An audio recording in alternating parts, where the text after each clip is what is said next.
right, so here we go.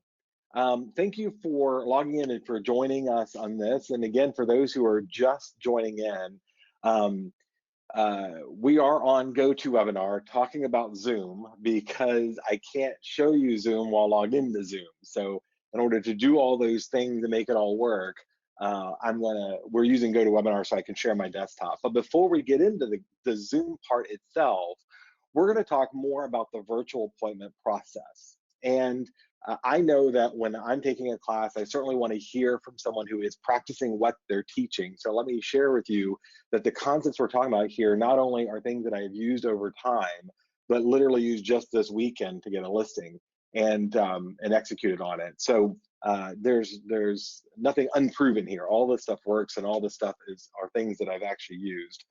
For those who don't know me, there's a lot of people here I do know, and hello to all of you. There's a few that I haven't met before. My name is Matthew Rathbun. I am the Executive Vice President of Coldwell Banker Elite, and I am a geek. I love technology, and I've been lecturing and teaching across the country and sometimes even outside of the country for a long time.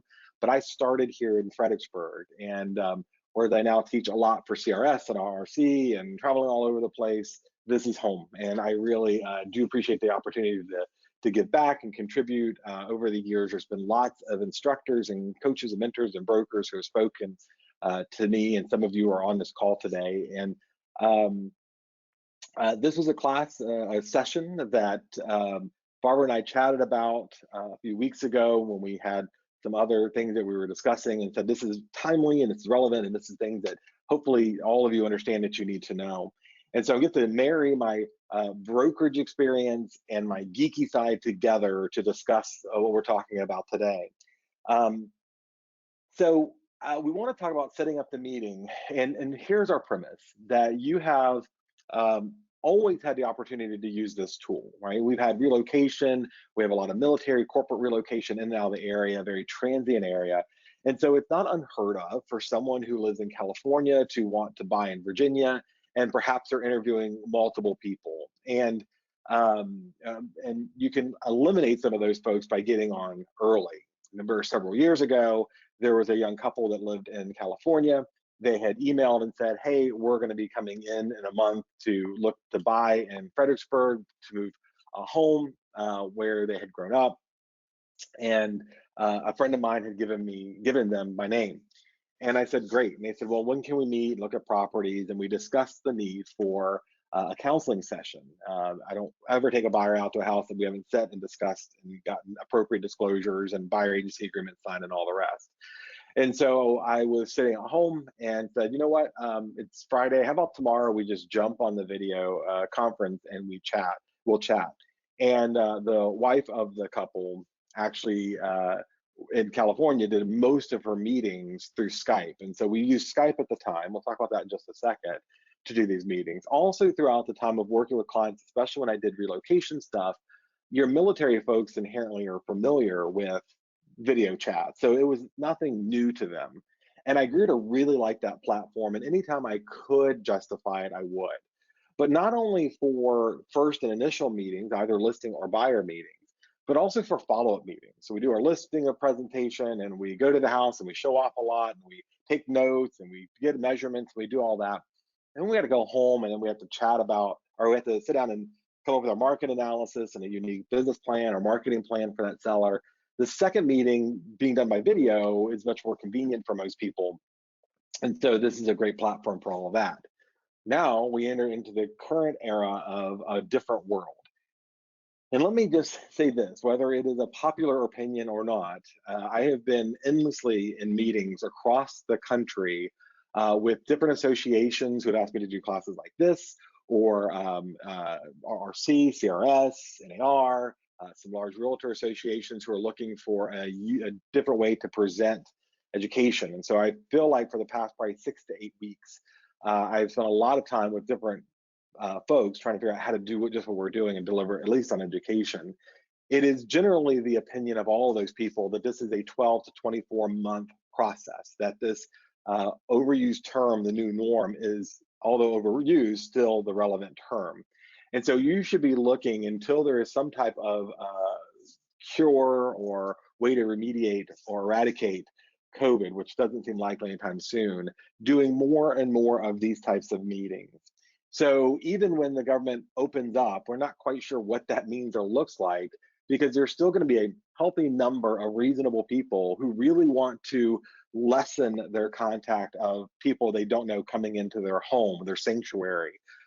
There's still going to be people who are needing to sell, but really, are interviewing 3 or 4 people and would rather not have all that traffic there, or buyers coming in, or buyer agents doing remote meetings. So the skill sets we're talking about here are going to serve you for a lot longer. It's not just going to be the next month or two. It's going to be for quite a while. And so we want to talk today about setting up meeting and what platform best works for you. Zoom has really risen to the top of the list, which is why we're focusing it on in our session today, because it is affordable, it is very simple to use, and it is easily deployed. However, there are other services out there, and some of them may be a better fit for you and your budget, or just maybe a better usage for what you're doing. So we started with Zoom. Again, zoom.us. It's the platform I'm going to go over in a bit. It's the one that everybody's been sharing. We're going to talk about some pros and cons for it. For the most part, it's just solid. It works. It's reliable. It's got easy controls, and it does everything you'd want to do in a virtual meeting tool. And Zoom, although popular, never really took off as well as GoToWebinar and some of the other ones until the COVID issue occurred, and we found that people really like the platform and the user interface and all the rest. Whereby is another one, lesser known, whereby it doesn't require any software installation. It doesn't require a whole lot of foreknowledge. It doesn't offer nearly as many benefits, but it's a little less expensive, not horribly, or not significantly less. And the benefit to it is that when I send the link to the other side, they don't have to download or install anything. They just have to open up a web browser. Same thing with join.me. Now, duo.google is another tool, especially if you're in that whole Google sphere, that you can consider that does video meetings, but doesn't really have all the features of the meeting set. And then last is our favorite standby here, Skype, which we've had for, 20 years now. We've had it forever. And it offers some services, but again, it is clunky. It's an install software, set up an account, and all the rest. Where Zoom, you just log in. So those may be platforms you're accustomed to and that you've heard before and that you can consider. We're focusing today on Zoom because it just probably has the highest value proposition for what we're doing. Now, this free version of Zoom gives you about 40 minutes and significant enough tools to do what you need to do, but that's it. The full version of Zoom for a 12-month license is just shy of $150. Let me just say, it's worth the investment. This is your new tool. This is the new thing that you'll be using for a while. And again, whether you use this platform or not, whatever you use, you need to have something that doesn't have time limits, because the last thing you want to happen is to be meeting with the sellers and go, well, it's been 40 minutes. I guess we're going to wrap this up, or log into yet another account and set it all up. So $150 is going to make you look more professional, give you the full suite of tools. I do recommend still, before the meeting occurs, and this is, I teach this in SRS and I teach this in AVR, you should have some type of pre-listing packet, and certainly some pre-listing email or contact. For those who have taken those classes with me before, I go into that topic a little deeper, but those saved emails that you can send ahead, kind of heralding who you are and what you do, are now perhaps going to be modified, and you're going to have 2 versions of that send ahead email. The second of which is going to be this one, which is saying we're going to have a virtual meeting. And you'll notice in my pre-sent or my pre-listing or pre-buyer appointment email, it says, I'd like to confirm we're meeting, this is at home. That's a mistake. We're going to be meeting on this time and date. Since that meeting is going to be a virtual meeting, we'd want to make sure that your computer has a microphone and camera. I'll be using a platform called Zoom. You can set up a free account at zoom.us and test your computer before a meeting. So in other words, we're adding an element here to our send ahead email prior to meeting. And in addition to all the other stuff we're sending and asking them to do and asking them for and letting them know that we're doing, we're letting them know what system we're using, go set up an account and go test it before our meeting.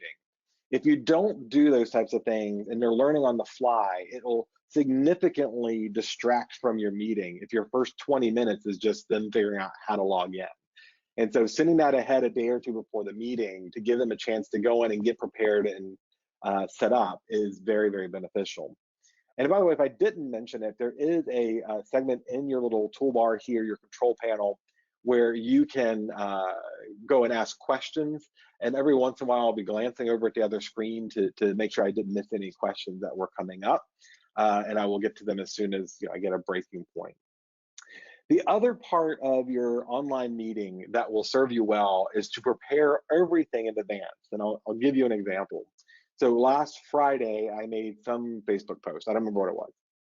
And there was a whole bunch of comments, a whole bunch. I don't remember how many.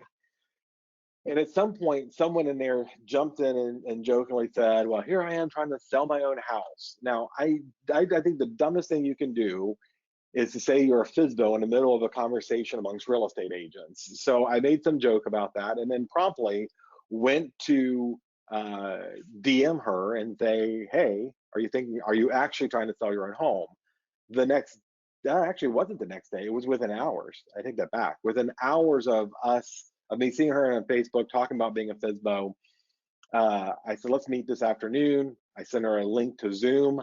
We met, and within an hour or so, we were filling out the listing agreement through a virtual meeting. She walked around her house with her phone, showing me the house and camera and streaming it through her side. And I had a pretty good feel for the property and comps and all the rest. And I said, this is all preliminary stuff. Let's fill all this out and we'll go from there. And so without having to go into the house and expose her and her toddlers, I was able to get that information. Now, I still had to go there to take virtual tours and photos and measurements and all the rest. And I did that with glove and mask on as appropriate and as reasonable. And but we had this listing agreement was signed that evening. So I do believe that you need to have all your stuff ready to go. I'm a Zip Forms user, so I go into Zip Forms, I set up a template for the property. It takes all of 10 minutes to get all your core stuff in there. You can export it out from tax records and MLS or any prior listings, so it's generally pre-populated. Type in a few basic things so that when you get to that point, if they wish to sign that agreement, all you have to do is fill in the things you would not have known: cell phone number, email addresses, price, whatever special terms that you had. And again, my selling point for that listing presentation was, we're going to limit the number of people coming into your home. We're going to make it safer. Here's some things you didn't consider. And by the end of introducing them to topics they did not, or solving problems they didn't know they had, which is a pretty strong listing strategy, especially for FSBOs, they were convinced that listing was the best option for them. And so we had that form already ready there to pull up. Now, before that meeting, there was more preliminary work that needed to be done. This is a different mindset than what you've had in the past. Because often you've had the pre-listing packet. You've had your brochure, your resume, your market analysis, your full listing presentation already ready to go. And you pack it all up and you head over to the house and you lay out all the papers on the table. I've never been a big paper person in general. I mean, I have a use for certain things, for marketing samples and for having that pre-listing, that listing packet already pre-filled out just in case they want to sign. But for the most part, the more dynamic part of my presentation has always been what we've done on the iPad or the laptop. And that's been before there was even iPads. I was using PowerPoint on laptops a long time ago. So now I get to still use my laptop just like I did before, but I get to blow up their screen and their computer at home and control what they're seeing and go back and forth and have, actually it's a lot easier, believe it or not, to do this virtually than to do the same digital presentation at the table. Now, when I say prep, a lot of the stuff that you're going to prepare, and I'm a Google Chrome browser, I think that's the best tool out there. There's a whole bunch of them. I'm going to show you this little trick on the Google Chrome browser. I don't know that it works in other browsers. You'll have to figure that out on your own. On this particular, okay, so I'm getting instructions by text message here just to make sure. All right, so on this particular browser, what I've done is pre-set up my assets, my listing presentation or buyer presentation assets, and save them. So if I am, let's say for whatever reason, the New York Times is part of the asset that I want to use to present to them, whatever I've set up, it's very easy for me to go and bookmark this page. And when I choose bookmark, I'm going to go down to the bookmark collection with the folder I set up just for this presentation. So let's pretend that listing meeting training is my presentation. Those are the assets I want to use that I'm setting up earlier in the day before the meeting. I can save it under there, and I'm just going to click on here. I'm going to save it there. Then I'm going to go back home. Let me get rid of this one. All right. What I'm done now is every page or every PDF or whatever I want to save now exists in this browser. And when we get to Zoom, you're going to understand better why that is. And then I'm going to come over here to other bookmarks. And when I open up my bookmarks, listing meeting training, the folder that I would have set up for my client, I'm going to right click on and click open all. And guess what? All those prior websites that I saved, the MO viewer present to the 3D tour I'm using to show them what it looks like from when I've done it for other properties, the market analysis I created in Cloud CMA, my website with market information and statistics that they can download and we can review, the service providers that I offer them as sellers, the predictive model analytics that tells them exactly what kind of buyer that they're going to be using, my zip forms, which I'd already set up, is right here. Again, Cloud CMA model for the actual presentation. And then there's the link I just added to New York Times to show you how to do that. And so this looks super professional and cool. Most people don't know that exists. So if you're sitting there with a seller who's watching and you open up your browser and click and show them all the work you've already prepared for them, opening up in multiple browsers, it now gives me the ability to go and do my presentation wherever I'm at in this browser, right? I did my pre-work, I saved it there so I don't have to open up multiple things. I'm not gonna have 15 PDFs to open up. It's all right there and ready to go, and it looks much more dynamic. Your videos or whatever you use can be shown right there. So that's a little trick with using Google Chrome and setting up your presentation and the assets that you're gonna review. Now, that requires you to do a little work beforehand to get your market analysis, or at least a brief one, ready. And my favorite tool for this is, of course, the Realtor Property Resource Report. So if you are not using anything else, NAR RPR, and that was part of that browser that you saw me open up. So go here and click on the folder and hit open all.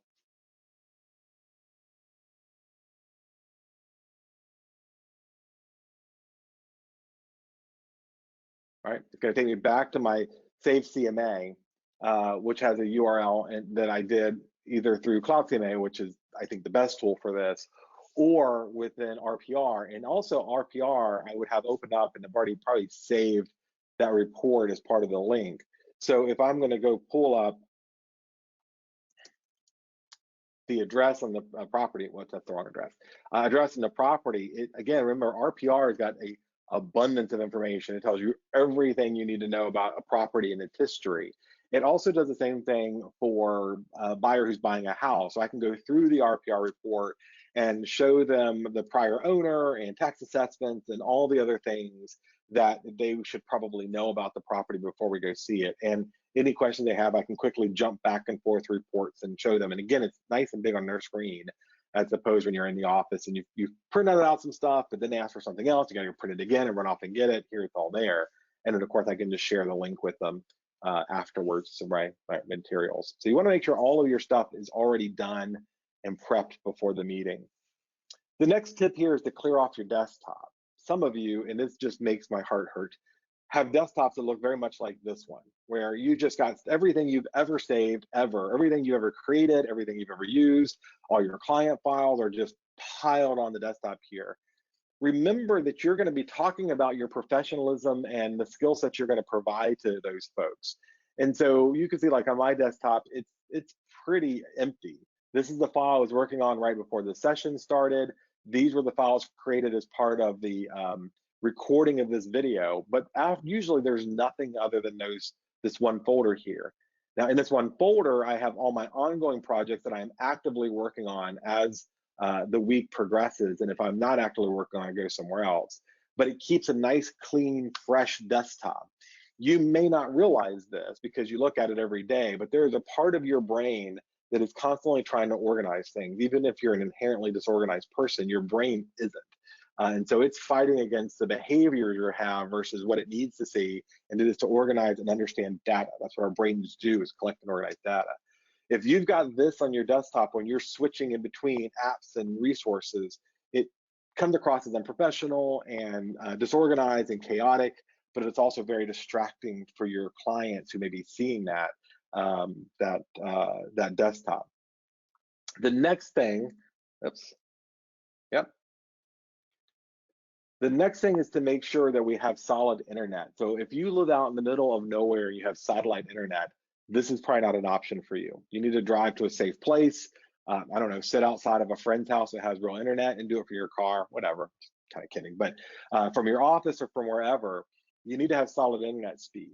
If you're doing these presentations at home and you've got janky web speed, it's sluggish or isn't constant or consistent, you're probably going to lose it, because live streaming this presentation through any of those platforms is very intensive, use intensive on your internet. So if you have the option, I would say plug up, use that Cat5 cable if you have one long enough from wherever your router is to your computer, or otherwise make sure that you test out that you have strong enough internet. You can use tools like speedtest.net to check and see. You really need at least 100 megabits per second in order to make this work pretty solidly. You don't want to do this on your phone. You don't want to do it on your iPad or sharing any data from anywhere to have solid internet. The next thing to make your virtual meetings go well is to reduce feedback and also to not say huh all the time. You should use earbuds. Now these are AirPods. You don't have to have AirPods, but some type of hearing device. And you can see even for the class today, I'm using these. As you're conversing with your clients back and forth, if you're using the speakers in the laptop or the computer that came with it, they are very much distorted. They're even in your high-end laptops and even in your MacBooks, they're not great for voice. They may be okay for music or for listening to a video on YouTube, but having a conversation with lag and other issues are not great. You want them in your ear. The other reason you want them in the ear is that you're using a microphone somewhere, either a microphone on your lapel or the microphone built into your laptop screen. And when you don't have earbuds in, then when they're talking, they're hearing through your speakers themselves, which of course is very distracting. That feedback, that audio loop can be very distracting and can take away from the value of your meeting. And so wearing earbuds keeps the sound in your head, like most voices belong, and not doing the feedback through your speakers to the clients so they're disrupted. And by the way, we suggest the same thing to the clients. If they don't have earbuds, and then I usually mute them while I'm talking and unmute them when it's time for them to talk. So I'm not getting feedback and disrupting myself from my own train of thought. Along with that is also microphones. So if you're doing these virtual meetings, the microphone in your computer isn't great. It may work for a while, may be okay, but it's really not going to have the best quality, and you may come across distorted, which again distracts from your professionalism, but requires them to keep asking you to repeat yourself. So there's a couple options here. The big cylinder blue thing you see in the middle is called a Blue Yeti microphone. They're pretty expensive. They run about 200, 250 bucks. And here's the thing, that microphone stays in front of you, and so you have to keep leaning into it. You have to keep leaning into it to speak. And if you're like me and you're kind of moving around and you're animated and you're chatting, your voice keeps coming in and out like this. And it's very, again, disruptive. That's why I love having earbuds, either AirPods or some type of other, even the string earbuds that have the microphone built in so that it follows you when you move and move your head and you're chatting, and they don't get any distortion or anything else. And so the bottom left-hand corner are my AirPod Pros. Love them, love them, love them, but they're on the pricey side, and you may not want to invest that much. And you can get the string ones on Amazon. You can find a good pair for 15, 20, 25 bucks, where they have the microphone as part of the strings that rest in the middle of your chest or near your ear, and then you have the AirPods in here. I'm going to ask you to refrain from doing this. If you've ever seen anybody do it, it's kind of distracting. Like to have a microphone and they keep picking up the mic to talk into the mic, and it fades in and out or rustles against their shirt. The microphones are pretty much better than you think. These are the same people who kind of walk around the middle of the grocery store wanting you to hear all their conversation and yelling on a microphone instead of just putting the darn thing up to their ear. But you can get, again, an affordable set. Just let the microphone be unless they're complaining about the sound. Let the earbuds go in. Don't worry about the look of having the earbuds in your head. People are getting used to that, or are used to it. It doesn't matter. And of course, if you want to go Bluetooth and higher end, AirPods are probably the best that's out there. I understand Pixel just came out with some, and there's other less expensive Bluetooth earbuds. Do remember this. As a pre-meeting check, make sure you have charged up those Bluetooth earbuds, because you don't want to get halfway through your meeting and they either start fading out or just die, and now you're again hung up on a technical issue. So one of the things I've noticed, like Angel Piontek is on this particular record on this call, and I've watched her do one at a time because she doesn't really need, you don't really need more than one. So if one starts to die, you can pick the other one up and put it in and use it. I just need balance. I like having them both in my ear at the same time, but her approach is much better.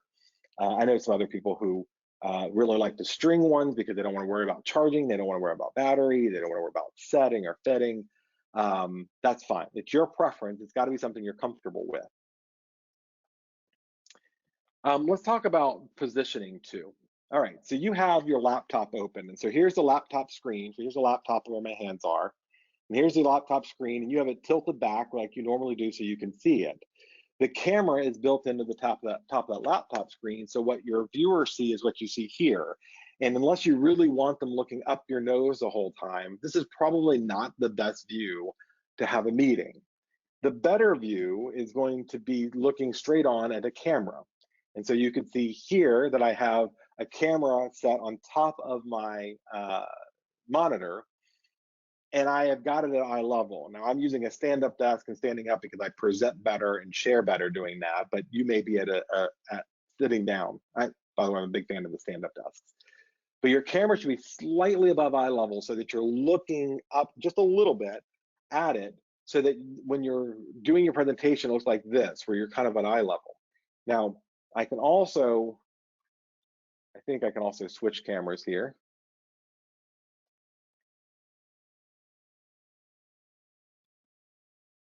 It's too much work on here. I'll show you later. We'll do it on Zoom.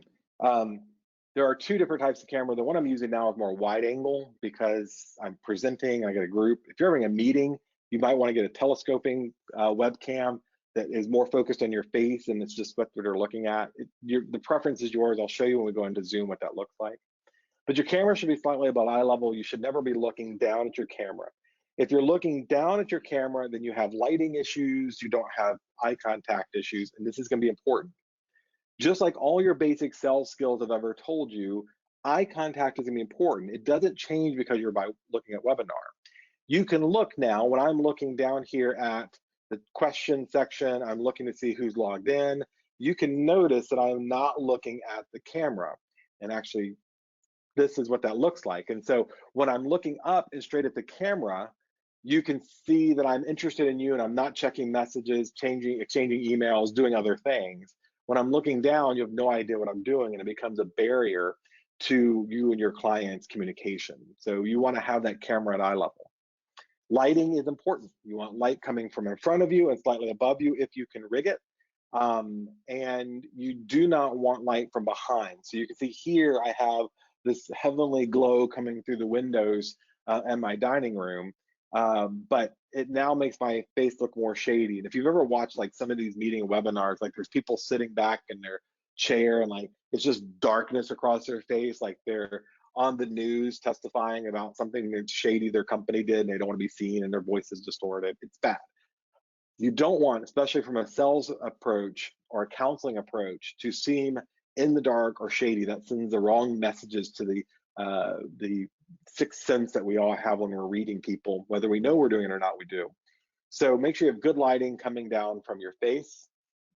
You can get a number of lighting sources out there. If you do enough Googling online, you're gonna see people are recommending that top left-hand corner, that clamp light that you can get for 15 bucks at Lowe's. Here's the problem. That clamp at the bottom is super strong.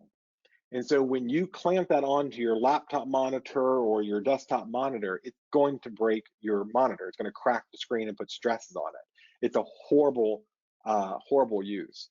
You can get something as basic as an articulating lamp arm to mount to your desk so you can focus it on your face, or you can go out and spend 15, 20, 25 bucks and get this circle light that is made for your webcam. Some people call it makeup lights or whatever you want to call it. You can find them on Amazon to clip to the front of your monitor or your screen to give you some more natural, or give you some light that kind of emulates natural light. You can see the light I'm using in this class is a little harsh. I'm using a high-end professional version. This is the cheap version, but a high-end professional version of one of these LED lights. Because again, I do a lot of these classes. I've been doing nothing but webinars, it seems, for 2 months now. These run about 40, 50 bucks online, and they come with a little arm, but it's probably more high-end than you want, and it's not really portable. But it's a bigger version of that, and you can see that light seems a little harsher now because it's dark and overcast outside, so I have no natural light coming in. The best setup you're going to find for doing these, and you need to remember what's behind you in the camera when you're doing these to make sure there's nothing, you don't want any clutter or messy bookshelves or anything like that. But having natural light coming in from windows in front of you is generally the best bet for lighting. The next thing I wanted to talk about here is keeping it simple. So one of the favorite toys, if you will, of Zoom, I love it too, is having virtual backgrounds. I mentioned backgrounds, where you can create it and make it look like you're sitting somewhere that you really aren't. This may be fun for later. Like I have some from Stranger Things and Star Trek and Star Wars and a whole bunch of other cool places. Harry Potter. Actually, I did a meeting not too long ago, and I had the cathedral from Harry Potter behind me with floating light sticks, or candlesticks rather, light sticks. Like we were in a, never mind. Anyways, so candlesticks and all the rest, and somebody on the call was like, "Oh, you're in church." No, it's Harry Potter, never mind. And that goes to remind you that not everybody's going to get your geekiness or your sense of humor where you are, but it also can be distracting. So if you notice that the artwork I have behind me right now, which is going to be replaced tonight, but it has aluminum metal inserts into the wood.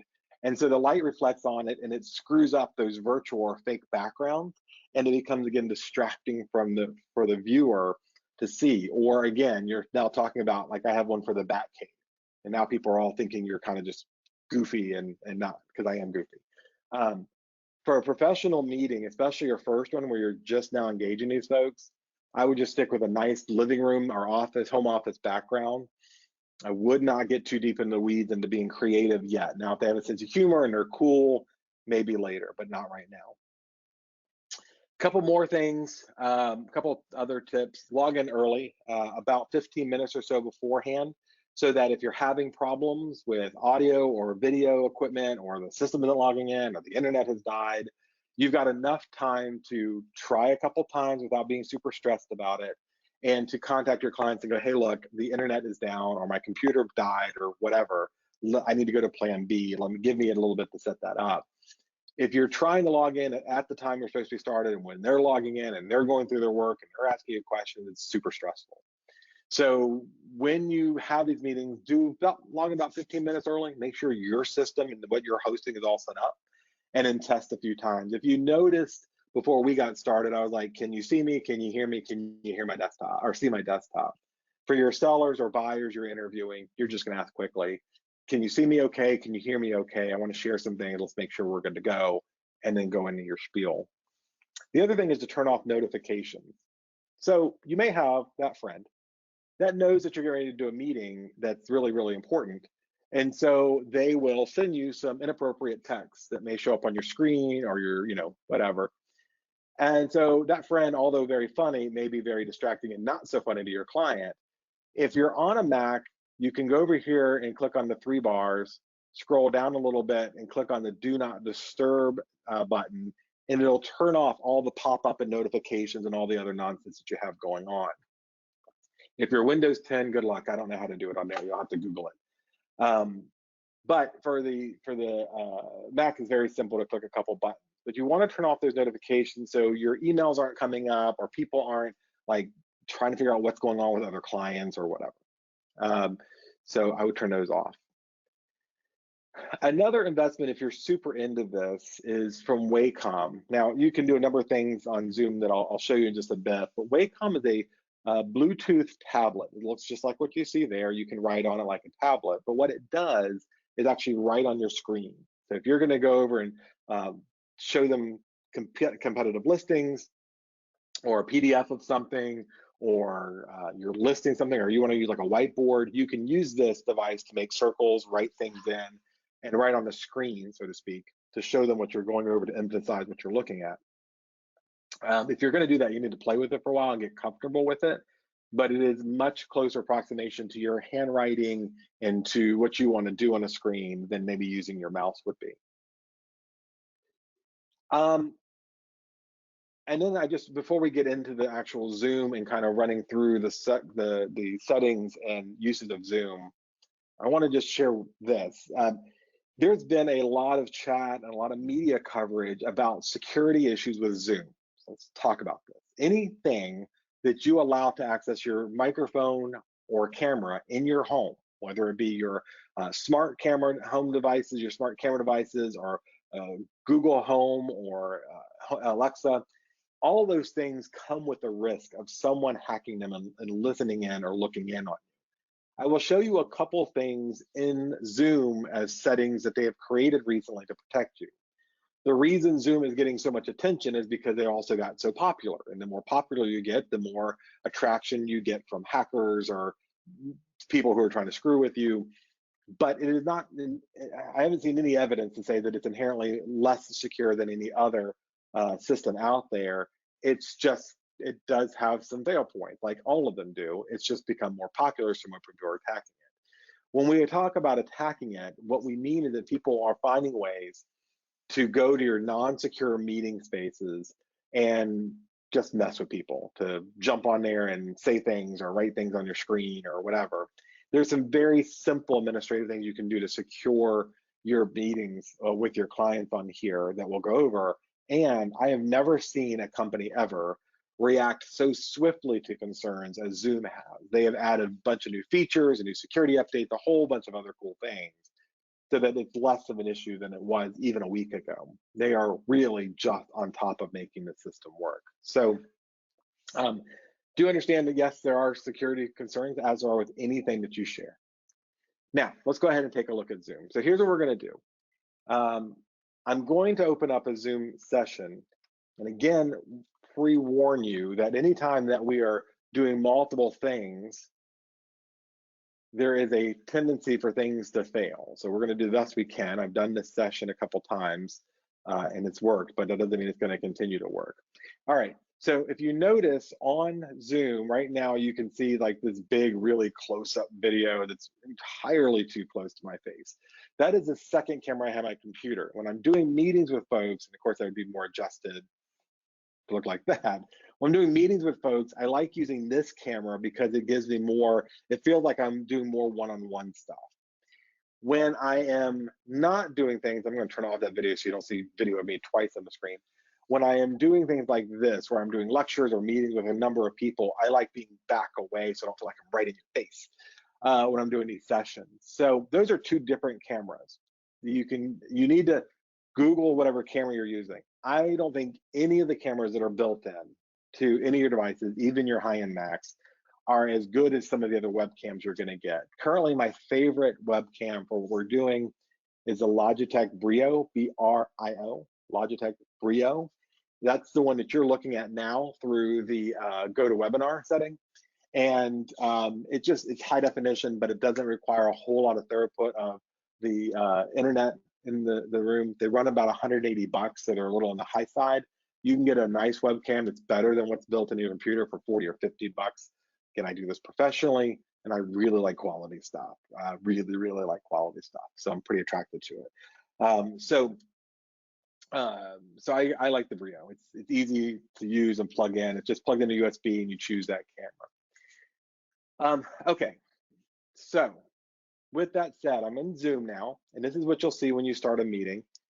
You will see the one thing I cannot demonstrate for you without other participants is the gallery view. So if you have, let's say you have 3 people who are involved in selling the house. You've got 3 siblings who have inherited the property and they're meeting there.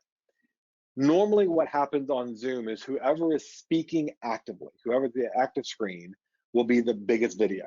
And when somebody else starts talking, Zoom automatically focuses on that person who's talking. Very often for you doing client meetings like this, you're probably going to be on one side of the camera, and then the couple, the partners or the spouses, will be on the other side of the camera, sitting side by side, so there's only 2 computers involved. But if you have 3 or so involved, what you can't see, because I don't have anybody else logged in, is up here where this little timer is. There'll be 3 different metrics, a matrix rather, in which you can set up your screen. They're called gallery views. So I can click on it once and it'll show everybody in equal measure. I can click on another time to put everybody in little Brady Bunch boxes. And I click on it a third time, and the big screen will be whoever the active speaker is. So that is something I can't demonstrate, but it would be up here when people log in. Now, let's start with some settings. And let me just say, you need to go grab the software. Again, there's a free version, and then there's the, I think it's $150 a year version. It's worth the investment to get the bigger, or the paid version. But even if you don't, go get this. You can test and play with it to your little heart's delight without anybody on the other side. You can also send it to maybe your iPad or your iPhone and pretend that's the second user to see what it looks like in real time when you're talking to yourself. Like anybody who knows anything about real estate knows that we talk to ourselves a whole lot. We're not allowed to tell our clients what we really think of them, so sometimes we just have to chat with ourselves about it. So anyway, so you can use that to kind of test and see how things interact and work there, but you should spend some time here. It really is as simple a system as it looks. There's not a whole lot of, there's no trickery here. There's not even a whole lot of advanced functionality.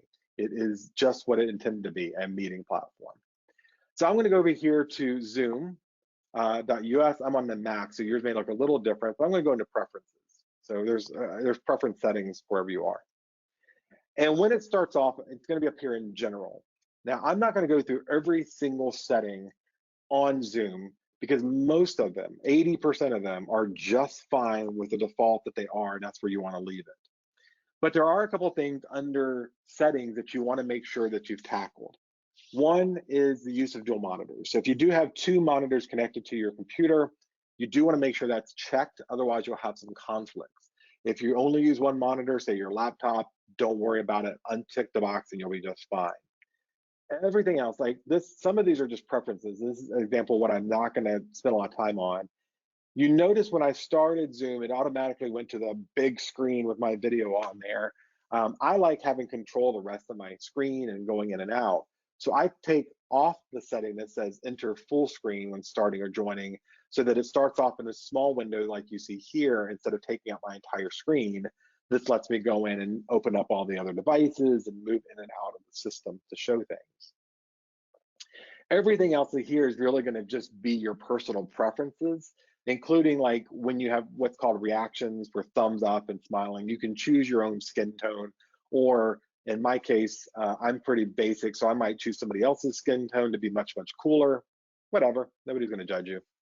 And then there's these other little settings like reminder.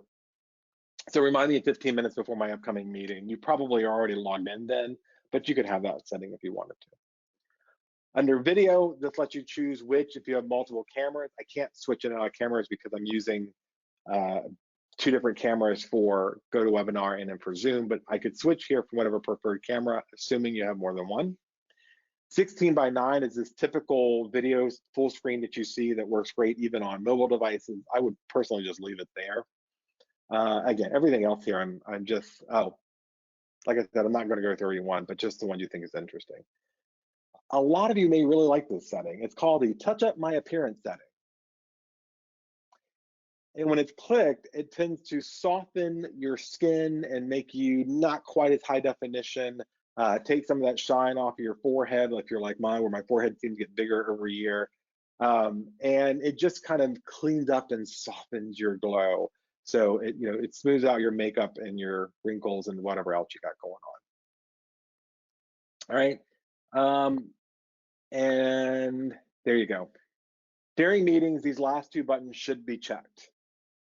If you're in a one-on-one meeting, this doesn't matter. If you're taking a class, like, if you're sitting in a Zoom class that FAAR is putting on, for example, and you want to see everybody in the audience, you can click on the display up to 49 participants in the screen. And so that'll give you that Brady Bunch box look all the way down and around that grid, so you can see everybody in the room and how they're responding and reacting.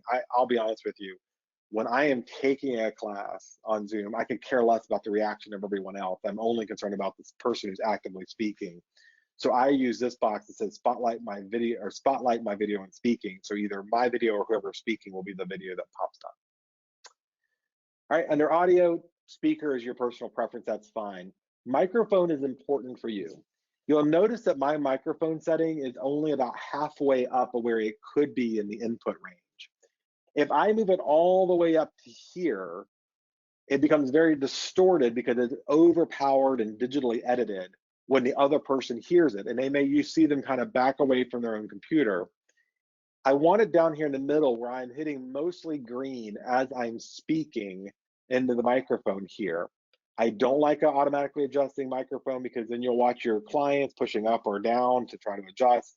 I just want a nice smooth transition. And so the one setting under audio you want is going to be right here, where under the input volume needs to be in the middle. It needs to be the middle of the group, so it's not too high or too low, and they can adjust on their other side. Again, if you push it up to the top, you're going to be too loud and distorted. If you push it too low, you're not going to be heard. The only other setting here is this one, the press and hold space button to temporarily unmute yourself. So by default, you could be in a meeting where you're muted, so they can talk or they can be heard, or you're in a class where you want to mute it. If you're doing that, you can select this button, and so when you hold down the space bar, it unmutes you and you can talk, and when you let go of the space bar, it mutes you again. It's just a personal preference if you want to. Share screen, you're going to keep this on the default settings. Chat is going to be in the default settings. There's really nothing here that is significant in your meetings. You can play with all this and maybe you have some personal preferences. There's nothing here I'm going to chat about that isn't just more than the personal preference. Then we go to virtual backgrounds. Then I mentioned, I'm going to take a step back here so you can see this particular screen. Actually, I'll do this and share this with you. All right, so here is me standing up in frame on my virtual meeting. Now I took a graphic that I downloaded from a graphic account, I just forgot the name of it, stock photo account, and I put my logo on it, so if I step away, you can see here, so it looks like my office.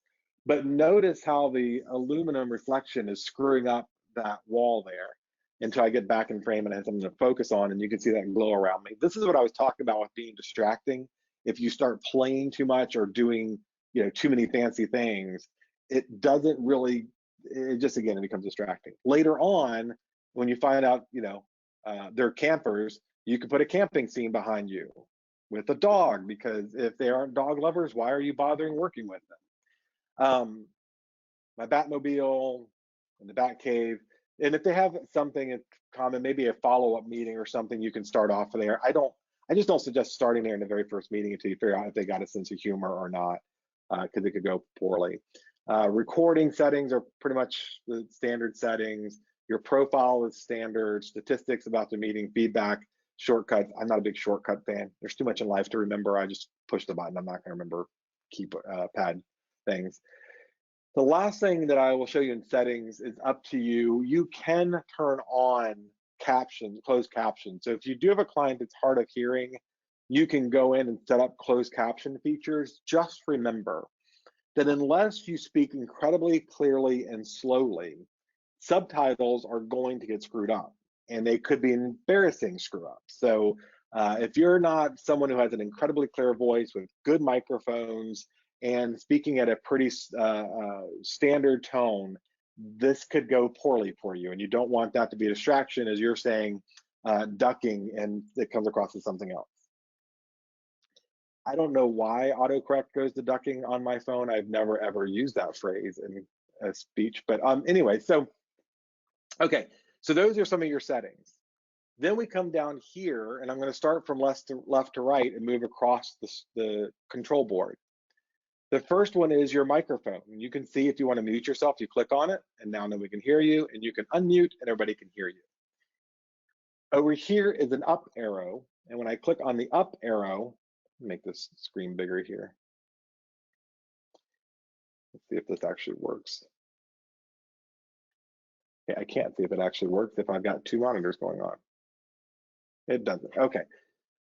So down here in the bottom of the screen, you see the mute button, and right next to it is an up arrow. And so when I click on the up arrow, it gives me a choice of whatever microphone. So remember, your laptop has its own microphone built in. And then if you're using Bluetooth earbuds, or if you're using a string earbuds to speak to, some people I'm seeing are using like full on, like the big old Bose or whatever headsets, and they've got this booming microphone that looks like they're flying fighter jets, or I don't know what they're doing. That's over the top. You don't look like you're, a trucker talking on this Bluetooth device going down the road. It's bizarre.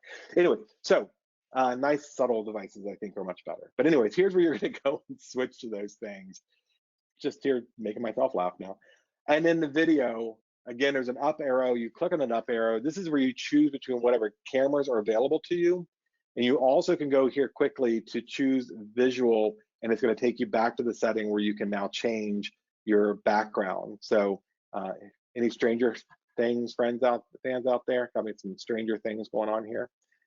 It's also called real estate. All right, so that's where you're going to go and change and add or delete your virtual backgrounds or whatever camera you're using.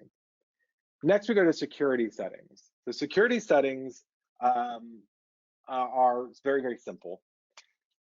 If I click on security settings, I can create now what's called a waiting room. So remember what I said earlier, you're gonna log in 15 minutes before your session.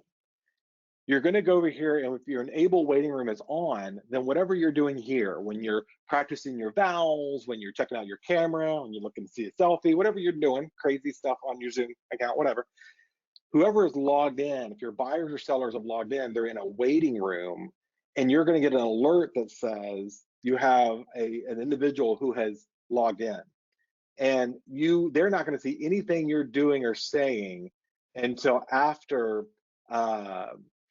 You're not going to see anything that they're doing or saying until after. They're not going to see it until after you've approved them to come in the room. This also helps for people who are trying to hack your system. So here's how this works. It's not a real hack. It's not super complicated.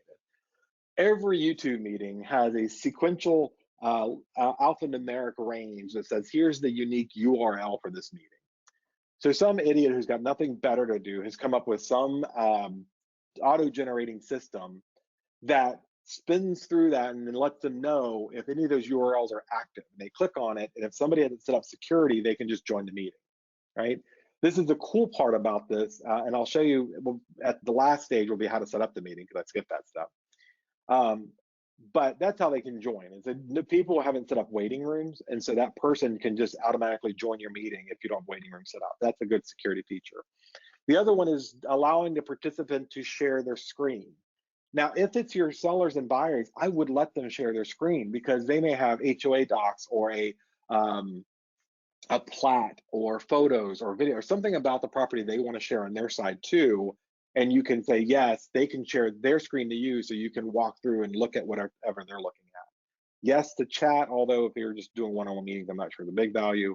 And then rename themselves. If you're a broker and you're holding this for meetings in your office or training, I suggest not letting them rename themselves after the first 10 minutes for two reasons. One, your goofy people who are trying to hack in may be using a legit looking name, and that's how they get in, and you can kick them out. Or it may be distracting if everybody's changing their names or trying to screw with you and change your name to somebody else in the room or whatever. But really, that's really for doing classes. That's all. Over here, that's just your security settings. Super simple. Everything else they've taken care of. Over here is your participants. And so when you click that button, it's going to list all the people who are involved. So let's say I'm doing a listing presentation for the 3 siblings again. All 3 of them will be listed here, and I can mute or unmute them. So some people are listening intently, but they have not recognized that they're that their dog is barking in the background, that there could be any number of things making noise in the background, and you can mute them if they're having microphone problems or dogs barking or whatever, and then unmute them when they're ready to go, or turn off a video if it looked like they're getting up. I mean, I think most people have now seen like Zoom meetings gone bad, where the woman was taking the meeting and she grabs her laptop, she runs into the bathroom and drops her drawer so she can go pee during the meeting. You don't know what's going on with your client, so you can turn off the video if it's something that is, distracting you, and then turn it back on when it's time to chat with them. So that's the chat button. I'm going to skip share screen for a minute. Over here is record. This is entirely up to you. If you're doing this in the Commonwealth of Virginia, which presumably all of you are, you don't really need consent to record people. There is no notice that I have seen on Zoom telling them they're being recorded. So if you want to record your listing presentation for liability purposes or training, or you just want to look and see how you did, because I would do that. I would review how I did in the presentation to do self-improvement. You could record it. I suggest, even though that you're not required by law to tell them, that you tell them you're recording this session. And then you got to explain why you're doing it. So it's up to you if you record, and if you do, I would let them know. The next one is reactions, and there's really only two reactions. They can either show applause, or they can show you a thumbs up. I don't know too many folks who actually use that, but in a one-on-one meeting, but they could. By the way, up here in the top right-hand corner is when you can exit and enter full view. So that little square there, if I click on that, it takes up my entire screen, and I click on it and it goes away. And I like having it in a small window on my screen, so again, I can open up things. Do remember, whatever you see here is what they're seeing. So while all of you are seeing my entire desktop because of the way we've set up for the training, but on Zoom, they're not seeing anything other than what's displayed in the screen here. So you can go check a text message, an email, pull up another listing or a comp. They're not gonna see that in here unless you've shared that part of your computer. We're gonna get into sharing, will be the last thing we do. I personally still don't see the value, but okay. And then more, this is only for the paid version. More will actually allow you to go live to Facebook or YouTube. So let me tell you where this is valuable to you. Let's say, again, most reasonable, healthy, good citizens are staying home. They're going out only if they need to. They're wearing their masks or wearing their gloves, and they're coming back home. And so you've got a captive audience. So if you were thinking today being Wednesday or Tuesday, whatever, I don't know what day it is, because since the day that we stopped working in the office and came home, it's been one long ass day with a couple of naps in between. So let's say it's Tuesday, and I'm like, you know what? I want to do a session for what a seller needs to know during COVID-19 to keep their family safe and still sell their home. Sounds like a timely topic, right? Everybody wants to hear about that. I could set up a Zoom session for Saturday at 10 o'clock in the morning and use the Zoom platform to then go more live to Facebook, and then I could share it in real time on my Facebook business page as a training session using the controls in here that I have mastered to share my PowerPoint or my desktop or video or whatever on this platform. So I think that's a pretty cool feature if you're using it for marketing purposes or communication or whatever. You can also do it on YouTube, and you can embed the YouTube video. That's more complicated. Just stick with Facebook.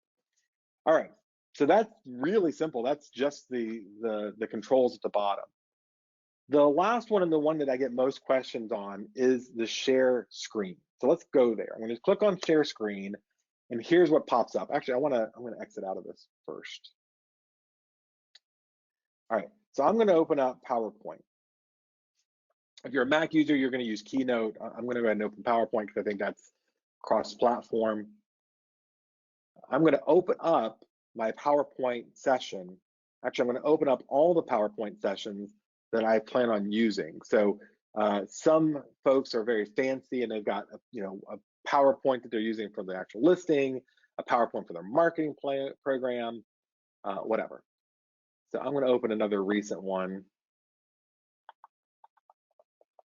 Okay.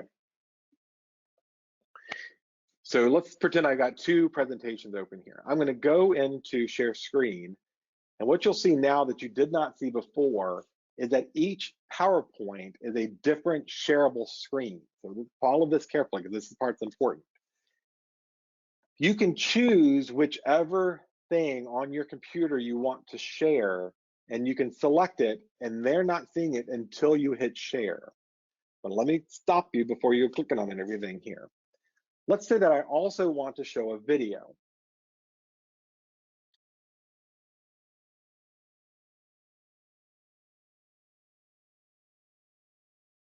All right, so let's say that I have a testimonial video from a client I've worked with in the past. All right, I'm gonna back out here and watch again. When I hit share screen, now in that, whatever you open up before you hit share screen is open up as another option. When you select what you're selecting in the share screen space, it is the only thing they're going to see. So I'm gonna go back and open up a Chrome browser, and I'm gonna go to their listing presentation. I'm going to close up the share screen in my Zoom and go to share screen again. And now you can see that Chrome has opened up. This is very cool.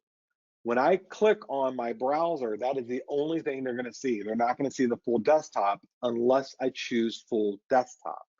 So I can now eliminate. So remember what I said earlier about having a messy desktop and you haven't gotten around to cleaning it yet, which you really, really should.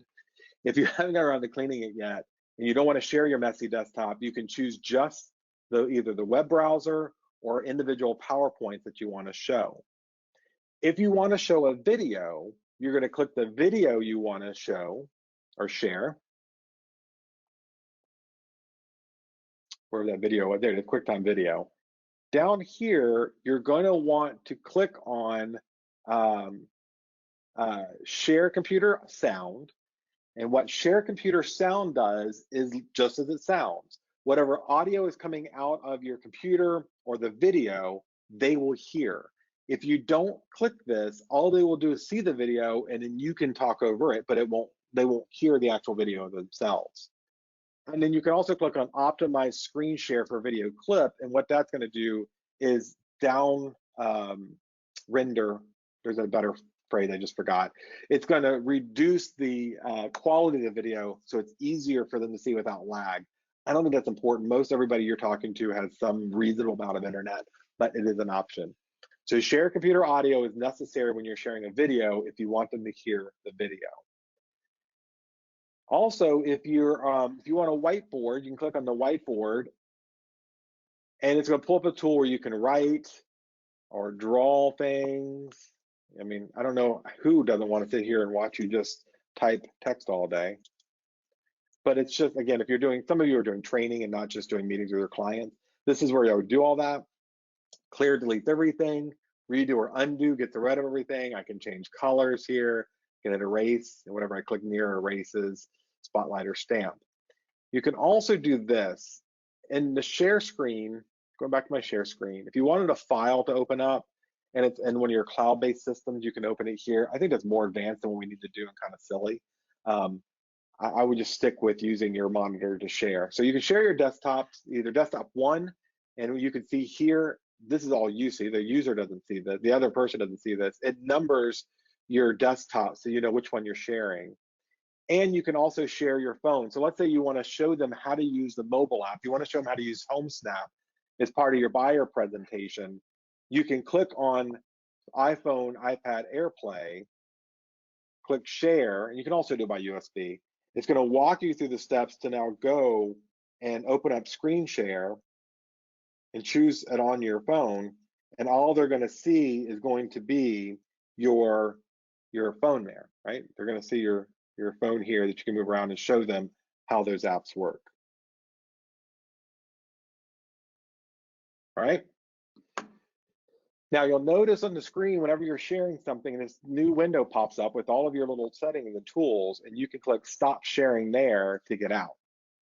So if I have, again, multiple PowerPoints opened, I can go click on the PowerPoint. When I get done with that one, I need to go back to share screen, change PowerPoint, hit share, and all they're going to see where that green bar is? That's reminding you that's all they get, that's all that they see on their side. And when I'm done sharing, I go back up here to stop sharing. So that's it. That is Zoom. That is Zoom 101 and kind of 201. It really is a super basic system. You just got to get on there and play with it and engage it and practice with it. The last thing I'll do before I'll open up for questions, let's see, how did you get the phone as an option to share since it's not open on your desktop? It's already, that's a good question, Nikki. It's already an option there. It just, and I'm on a Mac, so I don't know what it does on a PC. On the Mac, it just gives you the option. It's always an option every time you open it up. It's not based on whether you have a phone nearby or anything like that. All right. The last thing I'll show you, and then when you, there is a setting I forgot that is important. Sorry. Go back into preferences or settings.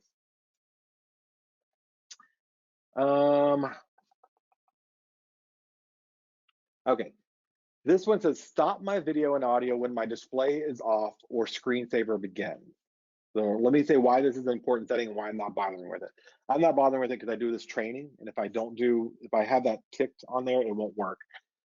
For the rest of you, I would suggest you click that button. So let's say we get done with this training and you're like, oh, we're done, I don't have to listen to this anymore, and you walk off and you forget to turn off your microphone and you forget to turn off your camera, it'll remain on until the screensaver comes on or your computer goes to sleep, and then it automatically disconnects all of it, assuming that you've walked away, and it's a privacy issue.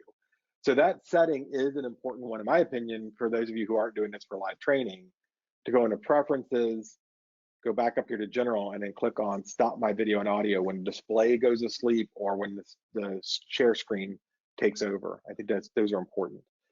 All right, I'm gonna go ahead and end the meeting here for Zoom, and then go back into the Zoom app. So there's a Chrome extension. Again, I love me some Chrome. There's a Chrome extension that resides up here that you can set up and manage your meetings. For Macs, there's a Chrome app up here at the top. You can do it, or you can just download the software, which I think is easier. And if you do that, you're gonna see, this is your menu for starting a meeting. So I can just hit a new meeting now. So, you know, an agent calls up, or a client calls up and says, hey, can we meet for a minute? I can just click new meeting, send them the link, we can go to meeting. I can also schedule meetings in advance, which I find to be way more professional. When you're scheduling meetings in advance, this is another security system. I'm gonna name the meeting, client meeting, this. And I'm gonna schedule this for today. I'm gonna do it at 5:30, and that meeting's gonna last about an hour, so 6:30. Not a reoccurring meeting, so I'm not gonna worry about that. It's gonna generate an ID, or I can do a personal meeting ID in there, because you all have a unique meeting ID there. And then you can require a password, and you can change what your password is per meeting. What that means is just what it sounds. When you send this opportunity to schedule to your client, it's going to give them the password. It's yet another way to keep people who weren't invited out of your meetings. Now, you don't have to use a password, especially if your client's already technically challenged, but I would recommend you using a password. And then you can turn on whether who's going to host the video on or off, participants can have video on and off, audio if you're going to use your telephone or computer audio. And then lastly, which way do you want to invite them? Is it Google Calendar, which is by far the most popular, most people have it, that's what they use. iCal, which works across platforms, but it's traditionally a Mac thing, or Outlook for people who use Outlook. There are some other advanced options. This is where I say, yes, I want a waiting room in here, that they have to, they are allowed to join even if I haven't logged in, that they're muted when they first join, and they have to have a Zoom account. I would not suggest making them create a Zoom account to do this meeting. That's just one more headache that they don't need to do. And then I can click on automatically record my meetings either in the cloud on my account or locally on my computer. Unfortunately, this system doesn't let you do both, which is kind of a disappointment, but not a big one. So I usually record automatically to the cloud when I'm doing trainings, and then I don't record at all at the client meeting. So once you save these, it should be default the next time you do a meeting setup. So setting up a meeting is super simple. You fill in the blanks, you hit schedule. They're going to get, a window will pop up to ask for your client's email address. They're going to get the email in advance, and it'll have all their username and login. Password will be in the email, and everything else is your standard default stuff. So that's it. You'll get a reminder 15 minutes before your session to get started, and then that's it. So again, I think it's a super simple tool. That's why it's so popular, is because it's so very user friendly. It takes a lot of junk out. Like GoToWebinar, it's good for what it does. It's got a lot of features on there and a lot of different functionality because it's a training tool inherently. It's not a meeting tool, but it may be a little more messy and confusing. It's a lot more expensive. So anyway, all right.